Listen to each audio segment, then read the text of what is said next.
And here is another one of my film reviews. This time it's on the 1965 film The IPCRESS File, and it happens to be one of my favourite films. On Monday the 26th of December 1983, being Boxing Day, I recorded on videotape The IPCRESS File, and yet again it was another film from the 1960s that I was to add to the start of my VHS video collection. The film has gone down as one of the great cinema classics of all time. It was the first of the 3 Harry Palmer films, and it was the launching point for Michael Caine to international stardom. The first scene that the audience sees is a Secret Service man called Taylor escorting a scientist called Ratcliffe, superbly played by the late Aubrey Richards. Within less than 5 minutes, Taylor is murdered and Ratcliffe is kidnapped by enemy agents from the Eastern Bloc. The story is about missing scientists and brainwashing, the mistrust of people within British society, and the disillusionment with people you thought you could trust. The film shows us just how far removed it is from the world of James Bond. Otto Heller's photography gives the film a seedy and grim look of the dark side of the swinging 60s. It is an environment that is depressing to look at, but the way it is shot, it is movie making at its best. It tells the story of the film through many different interesting and bizarre camera angles.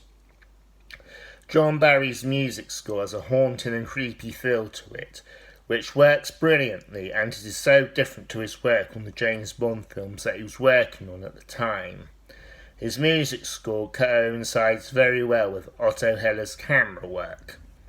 One of my favourite scenes is when Palmer is following enemy agent House Martin, sinisterly played by Oliver McGreevy.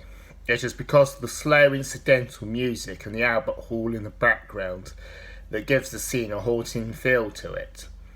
Another one of my favourite scenes is when we are first introduced to Harry Palmer. It is when his alarm clock goes off and he knows it is time to get up for work.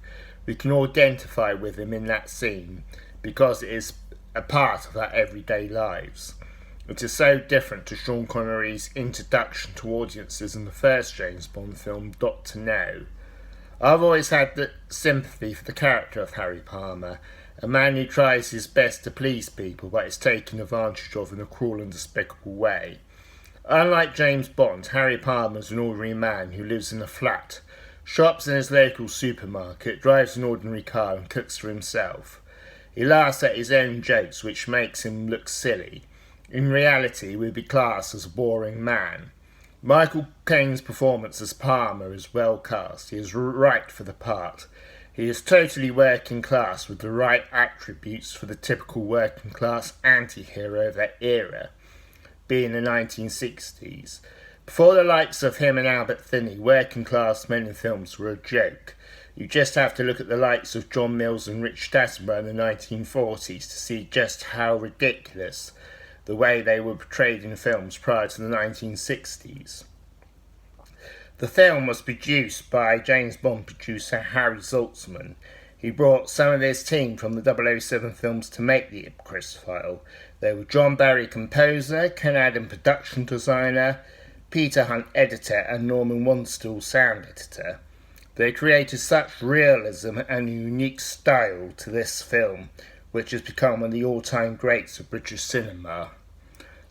I personally rate the IPCRESS File alongside Saturday Night and Sunday Morning, A Matter of Life and Death, as one of the all-time British greats, as well as The Cruel Sea and The Dam Busters.